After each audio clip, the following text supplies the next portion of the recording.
Hey everyone, welcome back to my channel. I'm Annette, also known as Grandma D.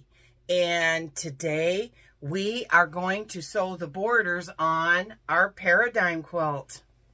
The other day when we actually finished putting the quilt together, we did have a filming error. So some of the assembly you were unable to see, but I did walk everyone through it. And this is the quilt. It got a little, it looks like sunlight coming down from my light overhead here. But this is the quilt. And it's so lovely. I keep saying how beautiful and lovely it is, but I just love it. And look at those flying geese. They are just giants. Just giants. And in my last video are some pictures of the quilt, or some video of the quilt hanging up, and at the end of this video I will insert a couple of photographs from that day, and then finished photographs with the borders on. And we have also over here on my sewing machine, I have all my borders cut and I have them pinned together. They were with the fabric, so they're pretty long, and the pattern said to cut 7 and then sew them together, but I had enough fabric, so I thought, you know, I'm going to just cut 8, and just to make sure that I only have one seam, hopefully on the sides and the top and the bottom, instead of the chance of having 2 seams in my border. I just thought that would be better. So you do whatever you want to do, and it's in the cutting instructions of your pattern on page 3 at the top for the background. It says to cut 7. So here they are. They are all sewed together, or they're pinned. I have them pinned, and I'm gonna sew them together, and then we are going to put them around. We're going to start assembling them on the edges of our paradigm quilt. Okay, so what we're going to do is I have 2 pieces that are the width of fabric for each one, and we are going to go ahead and get those started. I'm going to put my leader in here, and I do leaders and enders. I make 9 patches. These little guys, these are 1.5 inch squares, and I am assembling 9 patches for a future quilt out of my scraps. And so that is what we're doing here. These are on the 1/4 inch seam allowance, and I just keep assembling them, and I keep them laying over here on the side so that I can know what I'm doing and where I'm at with my arrangement of my squares. Now, I did pin these because I wanted to make sure that they were straight. They are such long pieces. I wanted to make sure they were straight. I'm going to chain piece these, and then I'm going to sew them on and cut them off. Once I get them sewed on, I'm going to cut them off. And let's see, we are going to do the top and the bottom first, and then put the sides on. And I will explain to you, if you're not sure why you would need to do that, I'll show you why here in just a second. Sew these together first. This is number 2.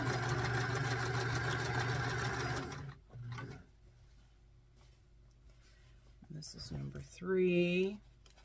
And it also says to sew your border strips together into one long strip, then trim to the sizes listed. Yeah, I'm not doing that. I'm going to do each one individually. Press the seams towards the border strip. That's what I was looking for. So that's what she wants us to do. Just fine. That's kind of what I figured. When we sew them onto the quilt, I mean. I'm going to press my seams open. when I sew these pieces together. I'm going to press my seams open. Oh, I did 2 new bobbins the other day. I was sewing away on some other stuff with the same color and I ran out of thread. So I have a brand new bobbin in my machine and a new one here on the ready in case I need it. I highly recommend, if you do not have your bobbins prepared, you may want to think about that. And you can buy, you know, little cases for your bobbins. I have a couple different ones here. This one came with my machine, came with my Singer, and you want to make sure that you're using the correct bobbins for your machine. That came with my Singer. And then I bought this one. This is a Singer bobbin holder, and it came with a few bobbins. And I have, it's like padded on the inside a little bit, and it's got all these slots. It's really nice. I got it at Joann Fabrics, and I have 2 whites, just general whites, ready to go, just in case I need them if I'm sewing and I'm getting low on thread, which could totally happen. And then I realized that I need some thread. So that's always nice, you know, do a couple whites, do a couple creams, set them aside, because if your bobbin gets, or if your spool gets low and you're like, oh, I don't have enough, you got those 2 bobbins in there. You can pull them out and you have saved the day. So, all right. We are going to pull these off. And they are all chain pieced together. So I'm going to go ahead and cut these apart. So we have 4 pieces all ready to be ironed. And I have my ironing board over here, ready to go. Okay, so I have my little leader here that I started with. I'm going to go ahead and iron this up first. And I always press, when I do my leaders and enders like this, I always press to the dark side. I always press to the fabric that is not the background. I find that just a good rule of thumb to do when everything goes together easier, and it's easier to align the seams. Oh, she's steaming good today. Yay! Yesterday she was not cooperative at all. Oh, my word. So now these seams here, these are the seams where we have our pieces sewed together on the 1/4 inch. And I'm going to iron these open. I'll let that sit on there for a second and get that nice and flat while I get this one ready. You don't want to leave them set there too long because you don't want to do anything to your fabric, but you know, a few seconds doesn't hurt if you're using cotton. Unless you're using something that is a low heat fabric, I wouldn't recommend doing that. But I do it all the time, so. Okay. So there's those 2. My seams are ironed open. Okay, there's that. So there's 1. Now they're pretty long. You know, they are really long, but that's okay because I just want to make sure that I really only want 1 seam. And the sides are according to the pattern for the throw. The top and bottom are 64.5, which is typical, and the sides are 72.5. So, and I have with the fabric here, so I'm going to have some nice little strips left over that I can cut into squares or use for something else, or even cut them down and incorporate them into my piece border. Because what I had happen was I had put up a post on my community tab asking for input about how we were going to do the binding for this quilt, and I never got any responses to that, so I am going to go ahead and do what I want to do, which is a pieced. I'm going to do a piece border, and it's going to include the Midtown, which is the darker fabric, and all of the other fabrics. I'm going to do random lengths, and we're going to put the border together on this video, but we are not going to sew it on because I still have to get backing, and I still have to get a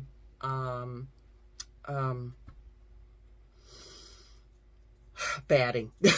Too many B's. Border, backing, batting, binding. Oh my word.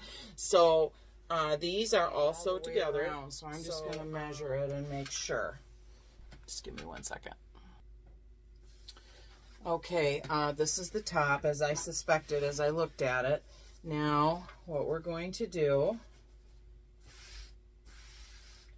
is when you're working on a quilt, you want to put your fabrics on the shorter ends first and cut them off at each end so that it's even.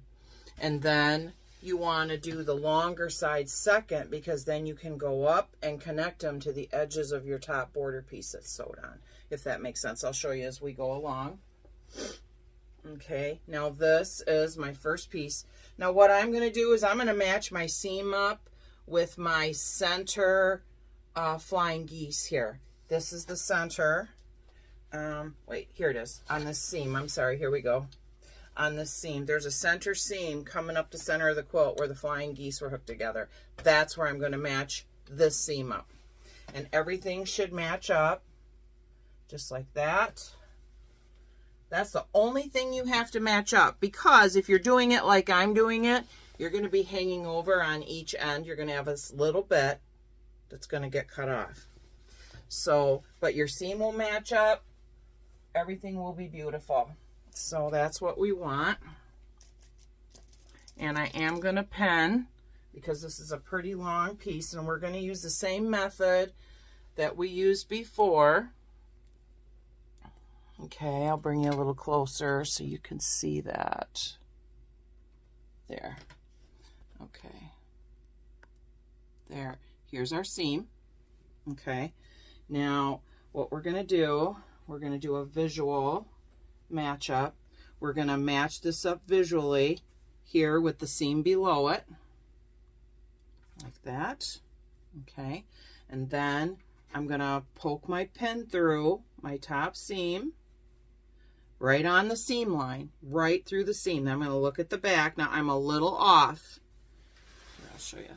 I'm a little off here on the back. You can see right there, my seam is right here, and my pin is a little off. So what I'm going to do is I'm going to go in here, if I can get this flipped over, and then I'm going to align the pin in the seam like that. I'm going to pick that up, straighten that up so my pin is straight up and down, and it's in the seam on the back and on the front. Then I'm going to pin that, and my seam is matched up. Now I can safely do the rest, and I should be golden. I should not have any trouble. We're going to flatten that out so that's nice and straight. And I'm going to pin it in a few places so that it's straight. My pins, they pick up a little bit of magnetization. Is that a word? Magnetization? From my pin box that is magnetized. Okay, now we're going to pin this corner, and then I'm going to cut this off. I'm just going to cut it with some scissors, I think. And then we're going to come down here. I'm going to back you up a little bit. Okay. And, oops, falling right off the ironing board. I don't have a lot of space to put big things like this together, so a lot of times I just use my ironing board as best I can or I go out to my dining room table. If you're like me and space is a premium for you to sew, you got to just make do. I bought a couple of folding tables, and sometimes I set one up in my living room, and they're really quick setup. I got them from Walmart, I think, and they're a really quick setup table. They work really nice, and I can set them up and take them down really quick. I need one more pin here. And get that down, pin that, so I can make sure I don't lose my point on my flying geese. Now I'm going to cut these off. I'm just going to take my scissors, and I can see my white fabric through there. So I'm just going to trim it off. It's not going to be, it's going to be a little longer. It's going to be just a skosh longer than my edge of my fabric there, but that's fine. Now we're going to do this end. There. Okay. We're going to clip this off. I can see the fabric through there really easily. There. Now we have these two pieces that are leftovers, and they will work nice for my binding. So now I got this side pinned. Now we're going to turn it over and pin the other side, and I'm going to pin the other end and cut those ends off, and I will meet you at the machine. So we have our two ends pinned on, and I am going to sew these on the top and the bottom of the quilt. And here, laid my pattern over here. This is what it looks like. We're sewing, here, this one, I'm sorry. This is figure 5D in your pattern. This is the top and the bottom. And we're sewing those on first. It's on page 8 of your pattern, figure 5D. Okay, we're doing a 1/4 inch seam allowance. Now you're getting a lot of quilt here. So what I would suggest, just as a general rule that works for me, is keeping it in your lap and bringing it up onto the table as you need to for space. Let me move this cord so I don't get tangled up here. Okay, and we are on the 1/4 inch. Oh, I got a call from the guy the other day. My singer is ready. I paid for it, and I'm gonna pick it up on Friday. Turns out that, I'm trying to get that straight. Turns out that there really wasn't anything wrong with it. It was super dirty down inside. I mean, I do clean under the sole plate and with a Q-tip, and I have not bought one of those little vacuums yet, you know, that suck out.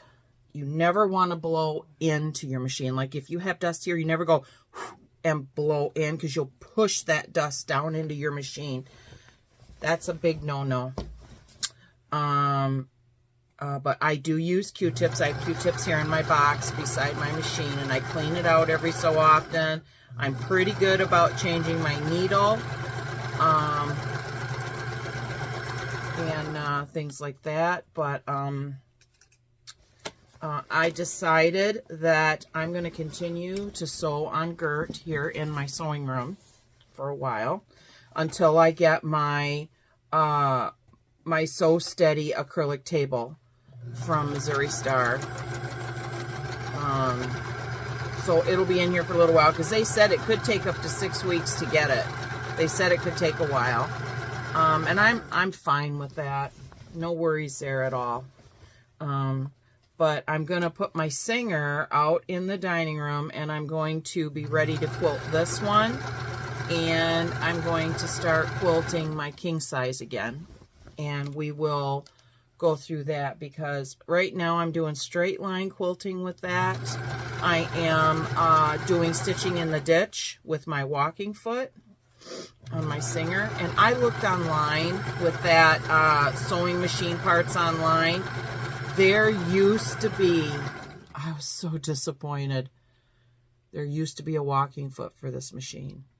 I was like, oh no. And there used to be a free motion quilting foot, evidently, and they did not have any. They said they were out of stock, and they did not know if they were going to be able to get any more.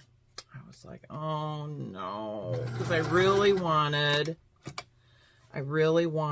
a walking foot for this machine, so that, because it quilts. I quilted a couple of different heavy quilts on this machine back before I had my Singer, and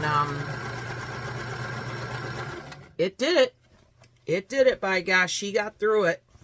But I just thought a walking foot would be nice, you know, because they're really nice. I gotta check make sure my seams are laying down here, and they are not. So there. Yeah, you want to check that where that point comes up for your flying geese right there. Just look under there and make sure your seams are flat and everything's lined up, so you don't have any extra bulk that you don't want to have to cope with. So anyways, I was not able to get the feet that I wanted for this machine, but I'm going to ask that guy when I see him, I'm going to say, do you have any older feet for my Kenmore that would work? Or I'm going to ask him, like, what Singer feet? Because I had read online that Kenmore feet and Singer feet can be interchangeable. So I was like, okay. And I know it has to do with your shaft here and that your foot hooks onto and stuff like that. So we'll see what happens. We shall see. But, so are you caught up with me? Is everyone on the same page? Or are you just getting your fabric and you're going to have to back up and watch my first few videos? What's happening? I would like to know what's happening. So, this first side is almost done. And I'm just going to flip it around and do the other side. I'm not going to put an ender in.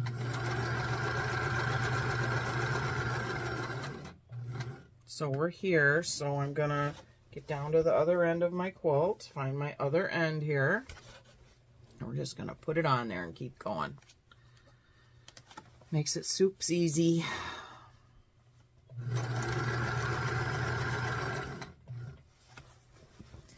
Yeah, and Gert doesn't stop with the needle down either. Like my Kenmore. I'm getting my brain mixed up.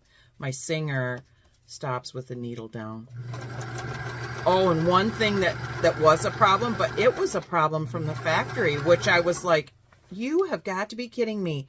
All this time, from the time I got the machine, the bobbin always rattled in the case. You could see it jumping around in there. And I mean, like, probably like 80% of the time it would rattle. And I was like, what is wrong with this thing? Why is it doing that? I called Singer. They're like, oh, you got to send it in. I'm like, I ain't sending it in. I'm not doing that. It's working. I'm just going to leave it alone. I thought I'll take it to the guy. I pay him. If I have to pay freight to send this thing to Singer, even though it was under warranty, the freight was probably going to be as much as what I paid for him to look at it. I paid $129 for him to look at it, and we all know what freight costs. And the machine is heavy. No, I took it to him.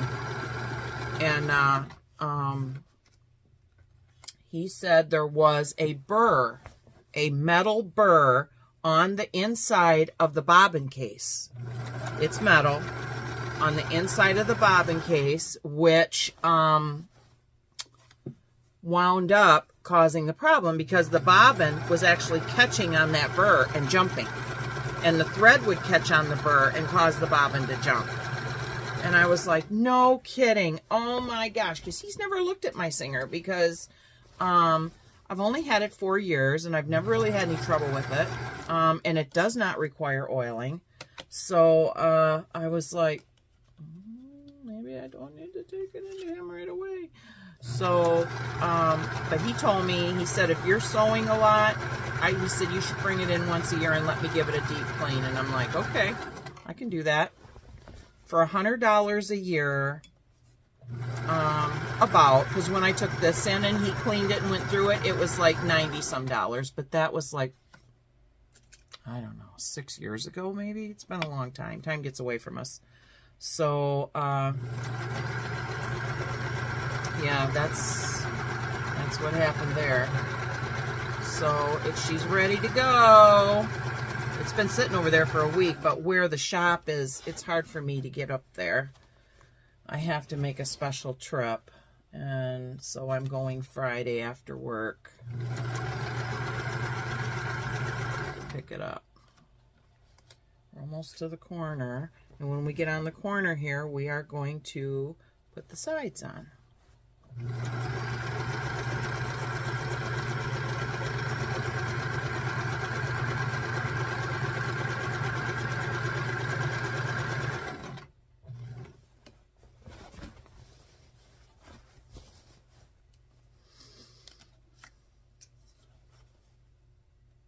It's raining here today.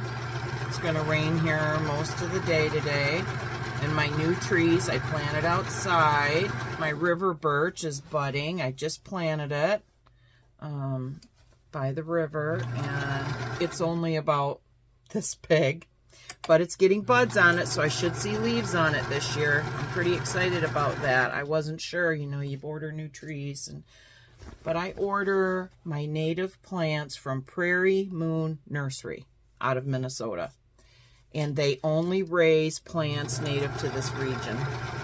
And they run out super fast every year. And they have a huge place up there. I've never been there, but I've seen them online. I've looked at them online. And I can't ever remember ordering plants from them and they didn't make it. Never. I've been ordering from them since 2016. And I've ordered a lot, a little, all kinds of plants, all kinds of milkweeds, trees, bushes, shrubs, the whole thing. And they are doing very well. I'm very excited. The only time plants died was one year I had a family emergency and I was gone for like a month and a half, and I had just bought some button bushes and I put them in the window, forgot about them because of the emergency, and they died. But that's not their fault. They didn't get watered. And my daughter was taking care of my dogs in my house and she didn't know they were there. So they were hiding behind the curtain and nobody knew they were there and they just quietly died. Poor little souls. So okay, so this was my leader. This is the first part of another square, 9 patch. And we have our top and bottom borders sewed on. Now I'm going to iron these flat, and I'm going to iron the seam towards the, let's see, let me make sure, towards the border strip. So I'm going to get those ironed, and then we will put the sides on. So we're back over here at the ironing board, and as I was ironing one side, I thought you might want to know a little trick that I learned from Kimberly Jolly at Fat Quarter Shop by watching her videos. When you are ironing and and you have a long seam like this, and it says to iron one way or the other, a little trick that Kimberly uses that works like 90% of the time for me. Of course, she does it so much. I'm sure she does it in her sleep. But what you do is, because this is a long seam and it can get all misconjobulated. So what I do is I take my iron and you lay your quilt right side up, grab your border, your other section, and you put your iron so that it is, we'll come down here so you can see, so that it is like just over the edge. Here's my seam line. And let me pull you closer so you can see it. There. Okay, so here's my seam line right here. And I got my iron and I put it right up against that seam line. So it's actually pushing it. And what it's doing is it's kind of creasing it. And then I just run my iron, and I use steam. You can hear the steam. and I go all along that, and I iron all the way down as far as I can go on my ironing board, or as far as I'm comfortable with, and I create that crease. Then when I start down on the end and I lay it over, and you can see it laying down for you, and you kind of do this all the way down, and then when you turn it over, you may have a small area where your seam did not lay right, and you can fix that really easily. And then you iron this nice and flat, super flat. Then when you pick it up, your seam is all ironed towards where it's supposed to go. Your seam is all flat right here towards your border. Works like a charm. And when I did the other side, I had two small sections about this big where it kind of went whook, and it didn't want to. That doesn't happen very often. So just a sidebar note. So I'm going to finish ironing this, and then we'll put the ends on. So we have our top and bottom borders all sewed on. Isn't that nice? That is really matched up nicely. And there's my seam where I had to match everything up, and I didn't lose my points. Didn't lose my flying geese points. Woohoo! Okay, so now we are going to sew or pin on the sides. Now you have a center seam here on your side, which is what you want, because that's where you're going to match everything up. It's kind of wrinkly.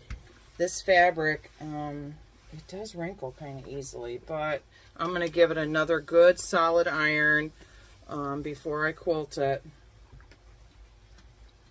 There. Now I have my end pieces here. So we have our nice long end piece here. This should be, it was 42 something. It should be 80 plus inches. It should make the distance. So we're going to pin both ends, both sides on, just like we did before. We're going to match up our seam visually. I'm going to match up our seam here visually so we can see what's happening.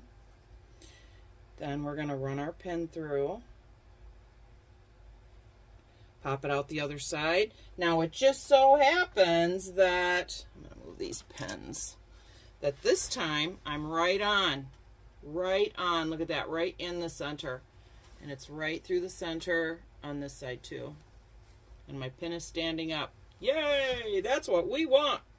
So we're going to pin that. Then I'm going to go ahead and I'm going to pin both of my sides on, and then we are going to sew it up on the machine. So we have the, we have the top and the bottom sewed on, and now we are adding the sides to our paradigm quilt. And I have mine all pinned on. It's a lot to wrangle here. I have it all pinned on and ready to go on both sides. I have my leader in my machine here. There, that should be a good view for you. And we are going to go ahead and get started.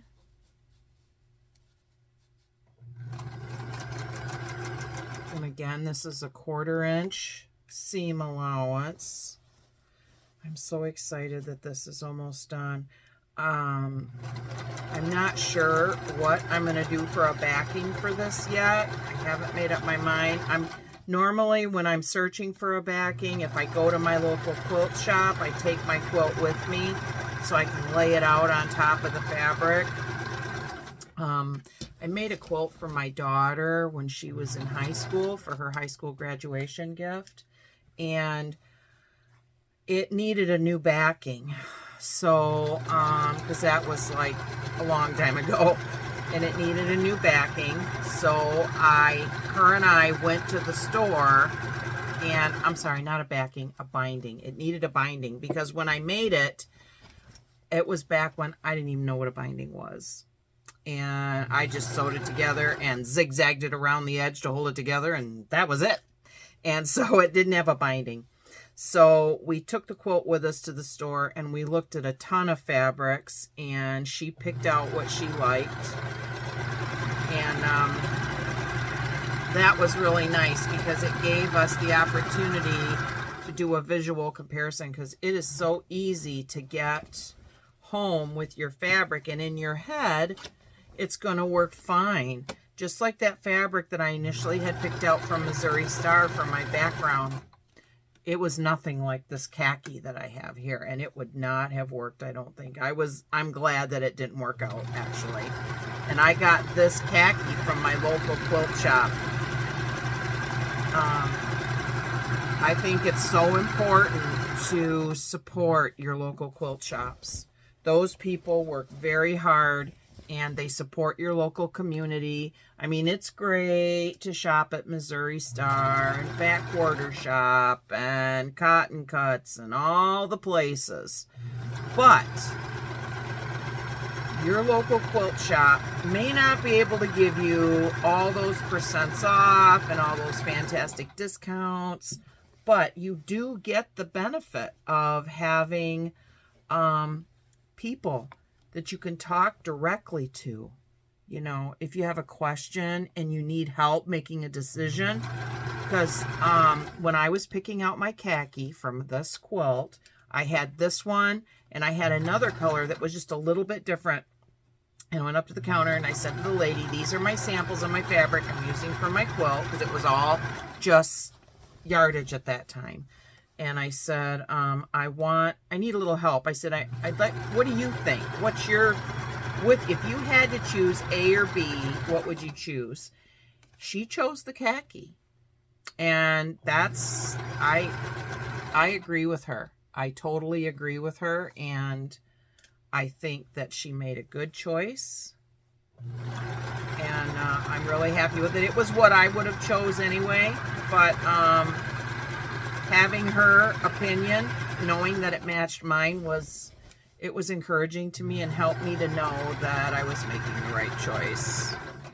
And she asked me about the pattern, and I had the pattern with me and I showed it to her, because that was a deciding factor too, because there was a lot of background. So I needed to make that decision. And she was a big help.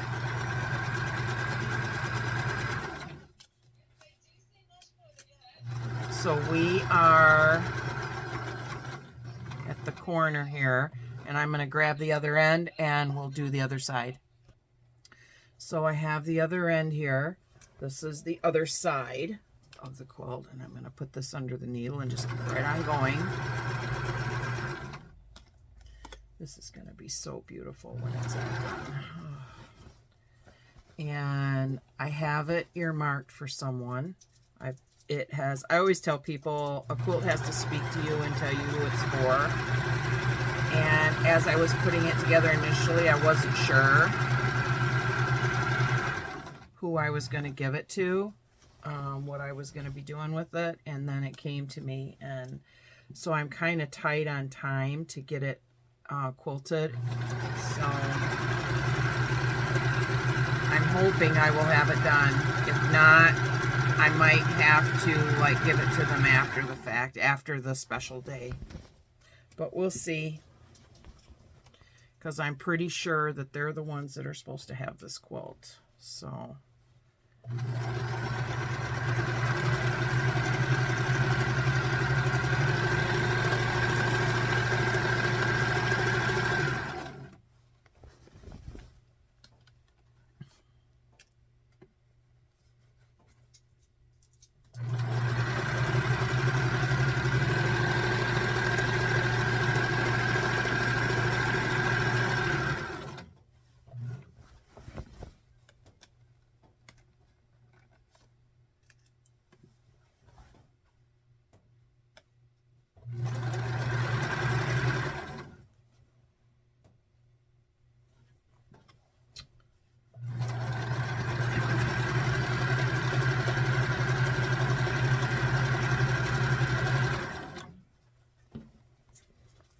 almost to the other end.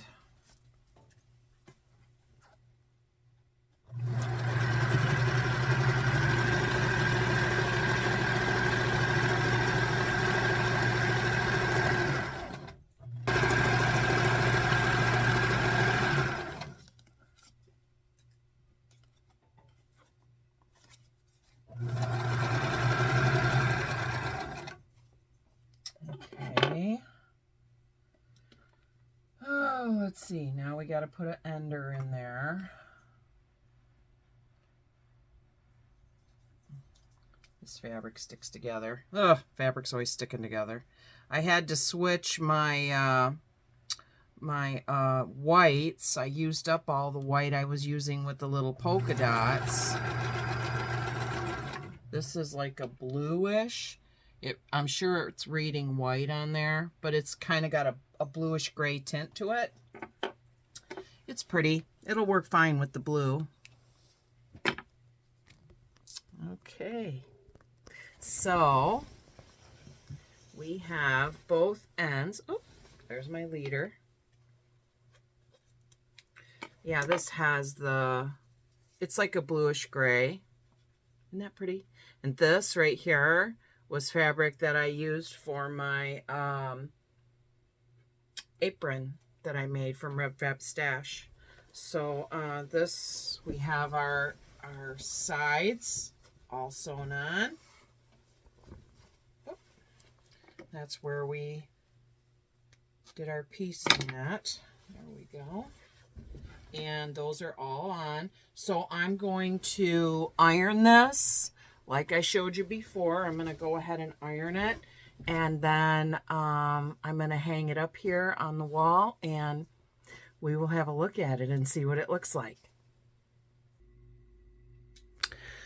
So I'm as far back as I can get in my sewing room from the quilt. And here it is with all of its borders on it.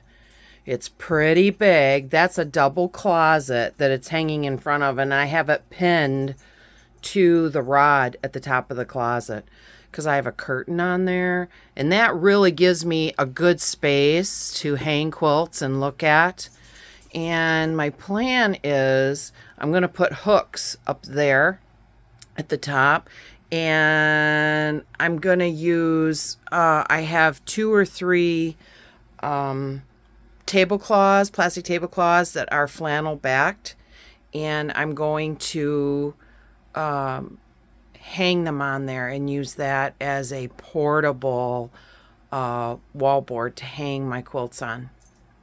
But I think it turned out really nicely for the border, or for the, yeah, to put for the borders. And we will circle back around here shortly, and I will show you the pieced binding that I'm working on, and we will start sewing that together.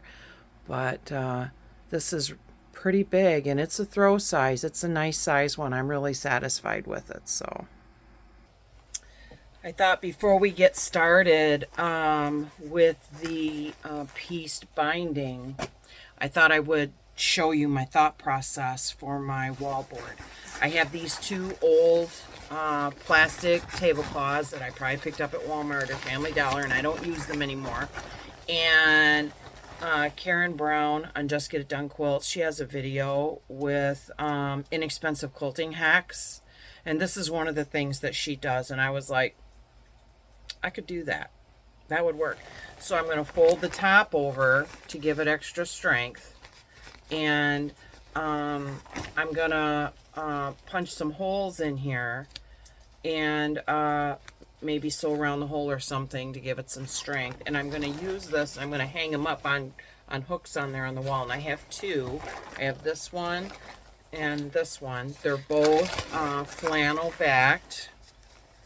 And like I said, they've been laying in the closet. I used to use them on my picnic table outside, but I don't anymore. And they're flannel backed, and that will help your fabric to cling to them. And you can put your pieces up there, and you could even pin them on, you know, if you needed to. Oh, I got a sore spot on my nose from my glasses. You could pin them on if you needed to, or use clips or whatever, you know.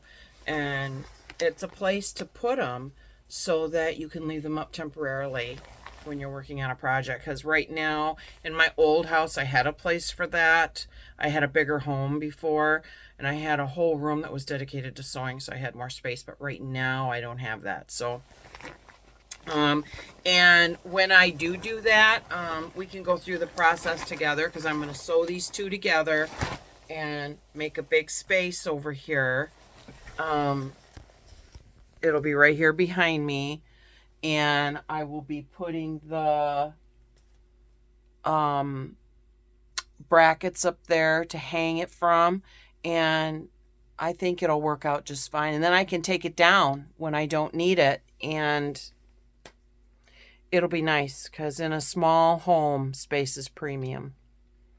So, all right, we are going to start working on the So I binding thought we would do a intro to the colors that are going to be included in the binding. And I have them all laid out here on my ironing board. What I did was I went through all my scraps, and this is a solid piece, because we did not use, this is the Midtown, we did not use this in the quilt. This is going to be the largest portion of the binding. And then this is the lines in the color fuchsia, the green, the beaches, the spadina, and the khaki. And there was quite a few small pieces of the khaki, but this is all that's left. It's not a huge amount of scraps left over, but we're going to incorporate that. And there's a little bit of spadina, a little bit of this. These were from Cotton Cuts. This one here was from Cotton Cuts. And they're going to be, I think, the majority. And then the khaki, the green, and the lines in fuchsia will be secondary and third.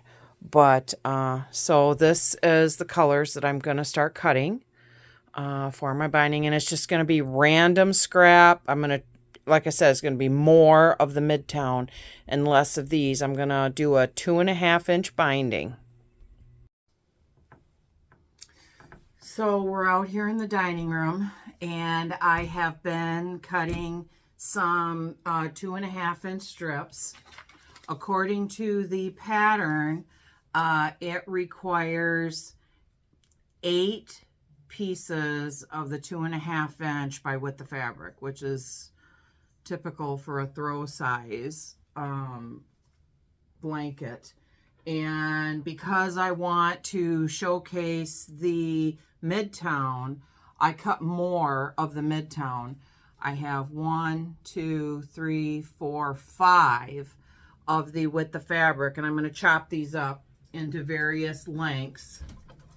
And I cut a few of the spadina.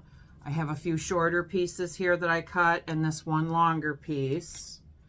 And then I cut up most of the smaller pieces that I had of the khaki. These are, there's 1, 2, 3, 4, 5, 6, 7, 8, like 10, 8 or 10, and they're varying lengths. This length, smaller. Because I think that looks nice when they're not all uniform and they're kind of broke up. I like that. And right now I'm working on the green. I'm only doing a few of the varying colors to like mix in amongst the Midtown. And when I'm cutting, so anyways, these we're cutting at 2.5 inches wide. And you can use whatever size of ruler that you're comfortable with. I'm just grabbed this big one out of my sewing room.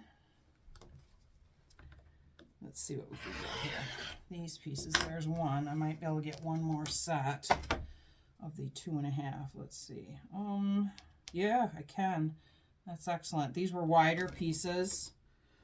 The pieces varied in width because of how I cut them for the quilt. So, there. Oop. Okay. I think I need to replace my blade. So we have probably, I don't know, 4, like 8 pieces of the green. And they're pretty much all the same. These are pretty much the same length for the green. And we're going to do a few of the fuchsia. Let's see, this piece should be wide enough. Just going to lay it on top here, match up. I'm going to lay it on top of the other piece and match up my end here, my side. Match that up, because we only need 8 pieces, so for width of fabric, so it's hard to say how this is going to work out. I'm just kind of guessing. I didn't really like measure it out, like do the math for how many pieces I was going to need, because they're so varying in length. 2.5. Okay.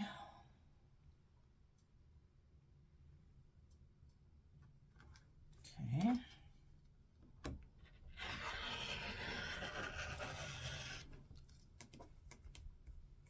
Worked out pretty well. I got a little catch right there. Okay. And these smaller pieces, I save the smaller pieces and I measure them to see if that, no, this one's not going to work. I think this one might be too small too, but I save them and measure them for my 1.5 and 2.5 inch squares. And I usually try to get that worked out. Now these are a little longer. I might chop these in half. I'll have to see what I decide. And I have to cut the end off of these. I got to cut the selvage off.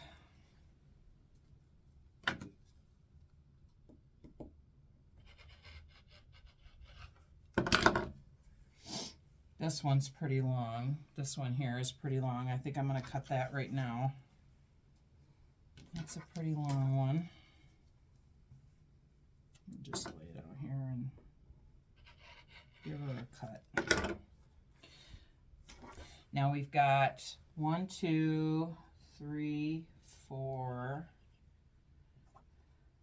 5, 6, 7. We got 7. Now these 2 longer ones could be cut in half and made smaller, but that doesn't give me a lot of variance, so we'll see how that works out. And the last one is the beaches. So I'm going to cut one more piece of the beaches. And I got one long piece here of that. So I'm going to cut an end off.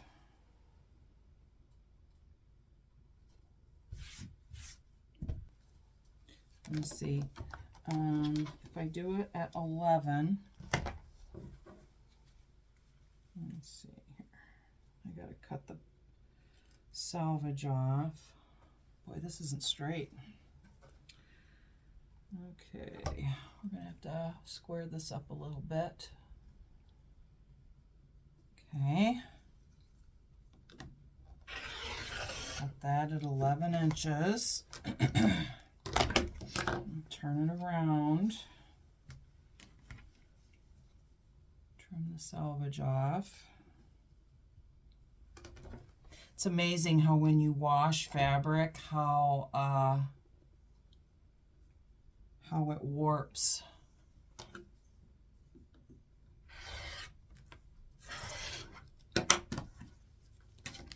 Okay, and that end is straight. Let's get it straight on the board, and we'll cut this end off, make this end straight. Okay.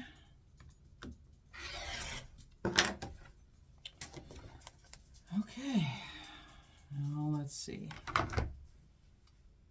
Let's do 2.5. I'm just going to cut a few slices off of this. And when I measure, I go over the line to my left and I go over the line to my right. And what that does is that gives me those few extra threads, which many times, 1, 2.5, have saved me when I've been piecing, because one piece they're connecting with, or one piece I might have cut a little wonky, those extra few threads make all the difference. And Jenny did say on a Missouri Star video one time I was watching, and I hadn't really given it a lot of thought before she said it, but she did say, when you're cutting fabric, you want to be consistent with which side of the line you're on. And I was like, oh, because I'd been having trouble. I was a new quilter, and I'd been having trouble, and I couldn't figure out why. Well, then I started following her advice, and I stay on the outsides of the lines on both sides when I cut. And that extra, like 2 threads, it's like 2 threads probably, maybe even 1. But it makes a difference. It makes all the difference in the world when you're piecing, especially when your pieces are real small. Oh my word. It can get pretty wonky if you're piecing small pieces and you don't give yourself a little leeway.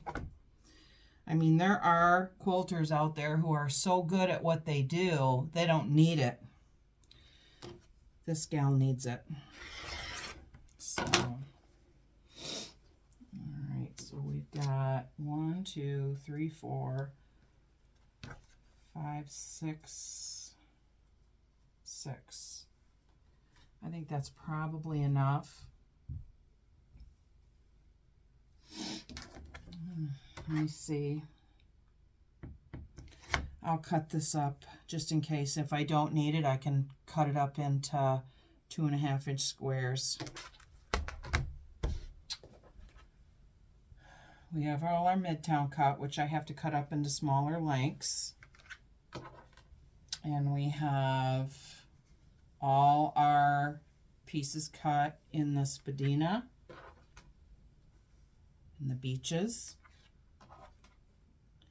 and the fuchsia, the green,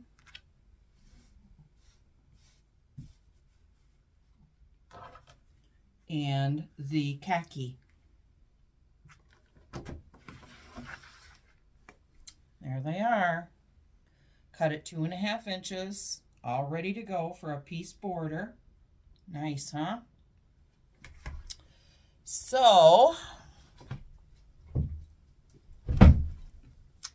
now that we've got that finished, we are going to move into the sewing room, and I'm gonna show you how I put these together. Super simple. You just put them like I would pick 2, like this. Put them face down if this one needed to be, because this is the same on both sides. You put them like this, so they're like a cross, and then you sew from corner to corner, and you cut that off, and you fold it out, and it's like that. Okay, and that works really well. And once you get going and you get in a rhythm, you can just pick, and you just pick whatever you want for your border, or you do them all the same. And your border goes together really fast. Your binding, I keep saying border. Your binding goes together really fast, and it works really well. So we're going to go back into the sewing room and start working on the binding. So we're here at the machine, and I have sewed together a couple of these pieces so that you can see what they look like. Now, there's a specific way that you need to sew these together, or they're going to be backwards. They're going to fold on top of each other. And that can happen. What you want to do is, when you're sewing these together, you want to sew outer corner to outer corner. If you're sewing from your outer corner to your inner corner, they're going to fold down this way, and it's going to fold on top of itself. Okay? It's important that you sew it the right direction so that you can cut this off on a 1/4 inch and get rid of this piece right here and get rid of the bulk. And then it will fold out like this. Okay? So I have 2 sewed already.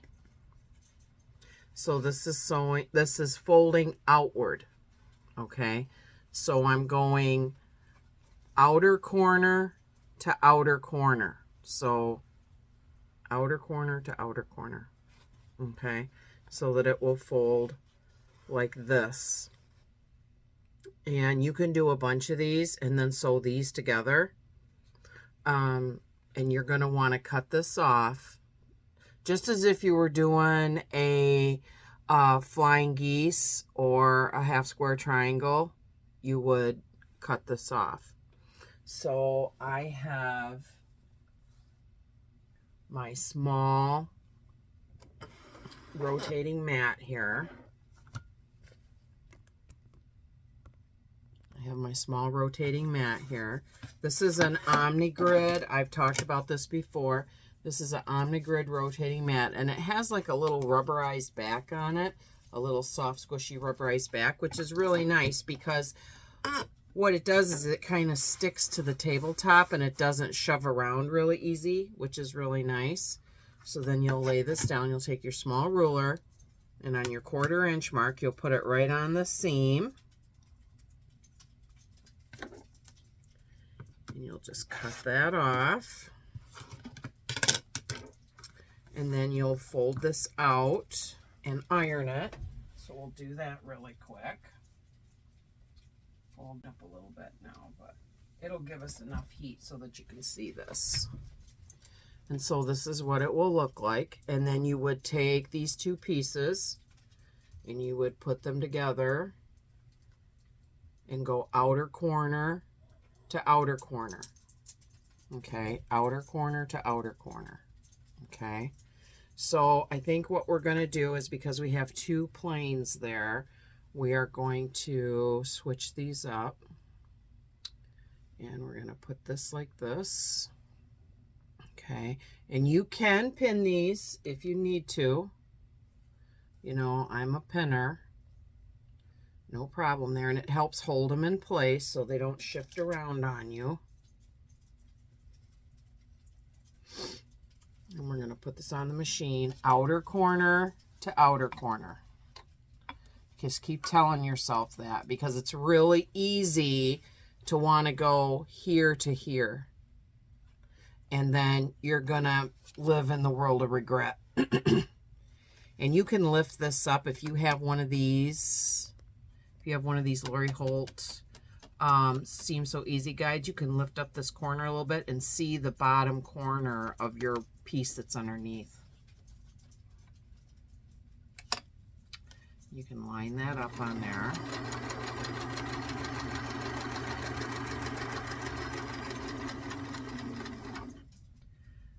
Okay. I'm gonna put that on here so we can pull that off. And if you have enough space where your machine is, you can certainly do it like this so that you can cut them as you go. See, they're up like that. Now I'm going to cut this off.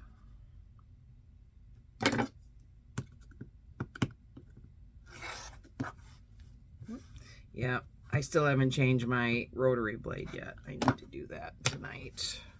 And I got this one down here that I need to trim. And this is going to go together super fast because it's a small, look out, Toby. It's a small binding, so it's going to go together pretty fast for us. Because see, what happened was, the way I was sewing these together, you see how my ends are going different directions? That's okay. I think that just adds more interest. And this is what it's looking like. We have a khaki, and we have the Midtown and the green. And we're going to need to put a piece of the spadina on here next. Put it on down here on the other end of this plain one. And we're going to go outer corner to outer corner. I'll put that on the machine here. And like I said, you can pin it if you want to. If you don't think you can hold your pieces straight, that's fine. Just going to put that up so I can see my corner as I get closer. Okay, and the way you'll get your pieces lined up so they're going the same direction is you sew them together, laying the same direction as you're putting them on the machine. You know what I'm saying? So like, we'll take another Midtown, and let's see, we sewed the Midtown. Let's see, we'll sew it to a pink one. We don't have a pink one on there yet. Okay, now these are both patterned, so they're going to have to be facing each other. Now my last piece I put on there going this way, like this piece is facing out this way, and my spadina is facing this way. So I'm going to put my Midtown facing out like this, and then that is how you will land with your pieces going the same direction.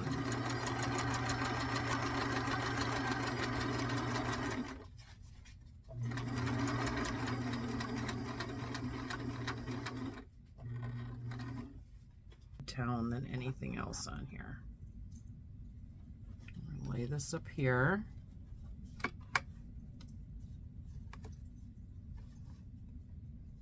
You want to keep it as straight as you can on here, because then your binding won't start to go like this as you sew it.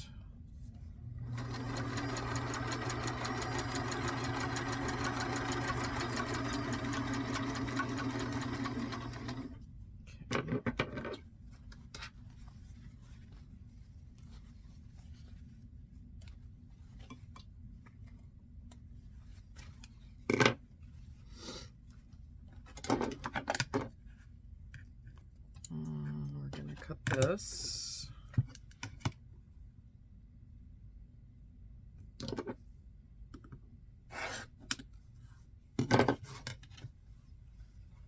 There we go. That's the Midtown with the fuchsia. Gotta iron that piece.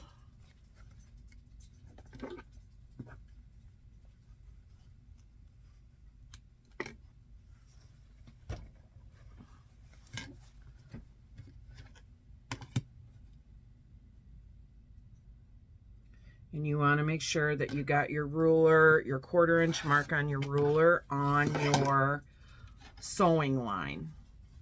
See? Now I laid them the same way going, see there? Okay.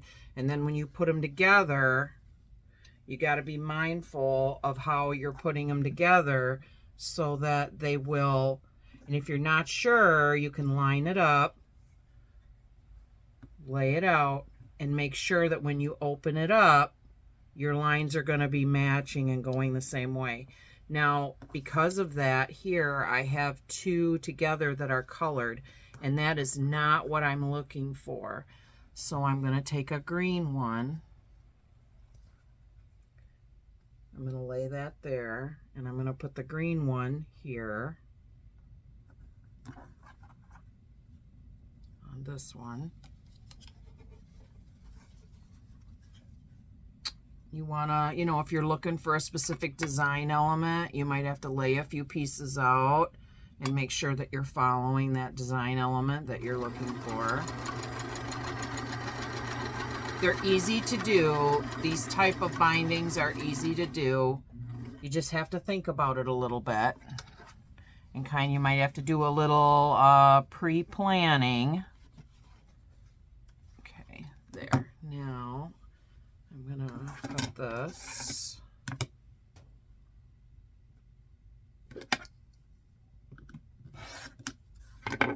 Okay, now I'm gonna iron these. Okay. We have those two. And we have to take this off the machine. So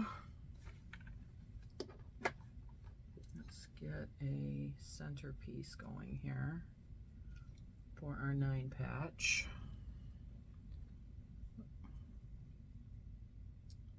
And you might want to lay it out, you know, and take a look at it. Think about what color you want to work with next.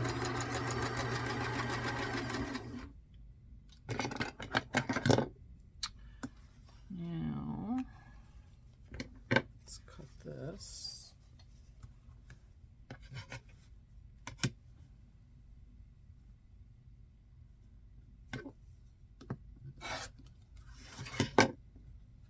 Okay. There we go. See, and I've got that one kind of going a different direction, which is okay. They're starting to build some length here. Now we're going to take our next midtone. Well, you know what? We don't have any pinks here yet, so let's do that.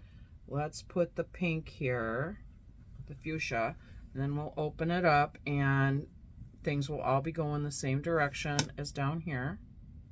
Okay, you can see that it's going this way down here. It's going to be going the same direction up here. Put that one here.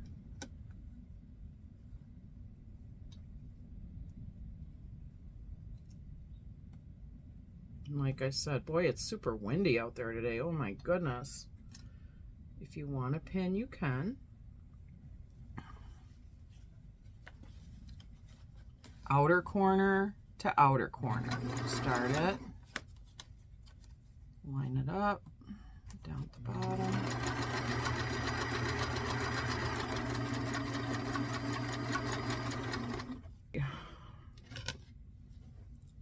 I like the midtone and the cream. I like that.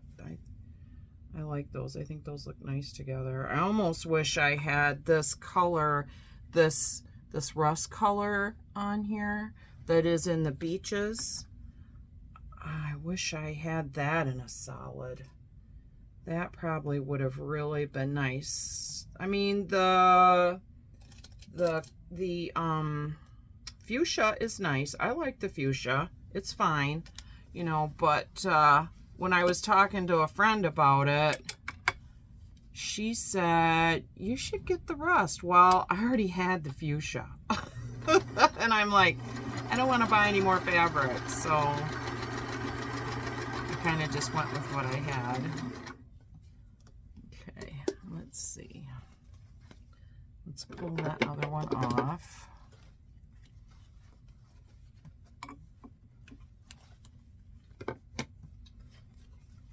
Okay, I'll cut that.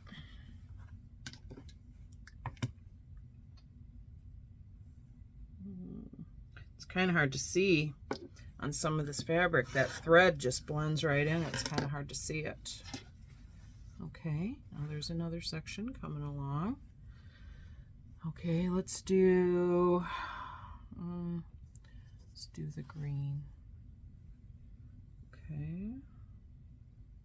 And then we'll put another midtone on here after the green. Because I would like double the midtone for, you know, every one or two of another color. I'd like to double the midtone. I think that's what I would like to do.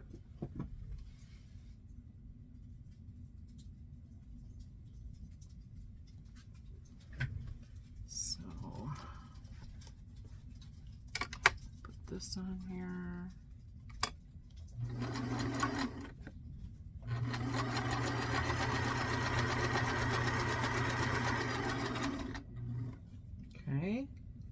Scissors. Scissors.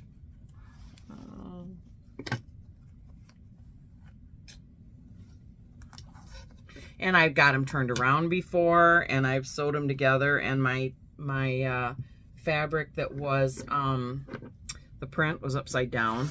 That's happened before. So those things happen. Try not to get too upset about it when they do happen, because they will. You will look at your fabric and be like, oh no, and you'll be going along and you'll be 3 or 4 pieces down the road and you'll realize what's happened. And you can,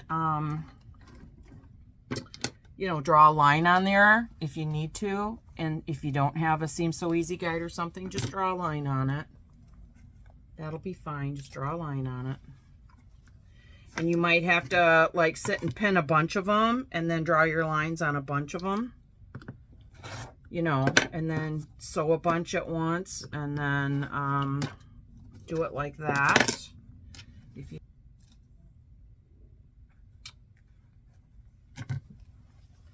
So I am going to continue sewing these together, and then when I get to where I feel like I have enough sewn together,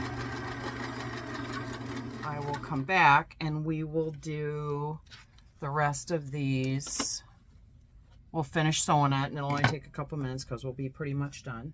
And then we will iron it, because you have to iron it so that it's like this.